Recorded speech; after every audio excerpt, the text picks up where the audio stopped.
আসসালামু আলাইকুম প্রিয় দেশবাসী।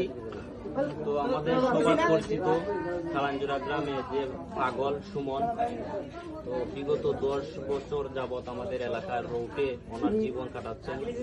অনেক জোর বৃষ্টি ওনার শৈলী বয়ে যায়। আসলে কি বলবো, কার কপালে কি হয় তখন বলা যায় না। তো ওনাকে আমাদের মানব সেবা সংগঠনের পক্ষ থেকে একটা পোশাক দেওয়া হয়েছে। তো আমার একজন ভাই আসলা তাইতে দশটা করেন না, অনেকে ভয় দেখায় বিভিন্ন সবাই মানে না। তো আমার মানে সে আমি আরো 3 মাস আগে সুলেমানকে নিয়ে একটা পোশাক দিচ্ছিলাম, তাদের ফুটবল খেলাইছিলাম। আজকে আমি আনছি আমাদের কালাঞ্জুরা যুব সমাজ আমার সাথে আছে, তারা অনেক মায়া করে সুমনকে। সব সময় 5 টাকা 10 টাকা 20 টাকা যে যতটুকু পারে এই সুমনকে খাওয়া দাওয়া করায়, অনেকের বাড়িঘরও ভাত খায়। কিভাবে তার জীবনটা যাইতেছে সবাই ভিডিওটা শেয়ার করবা যাতে তার ফ্যামিলি তারে পায়। তার তো আসলে ঠিকানাও দিতে পারে না। সুমন তো আমাদের এলাকার মানুষই দিচ্ছেন একটা নাম, তার সুমন করে তখন সুমন করে জানি না, তার আইডি কার্ডও নাই, কোনো ঠিকানাও পাইছে না এমন মতো। তো ভিডিওটা সবাই শেয়ার করবা।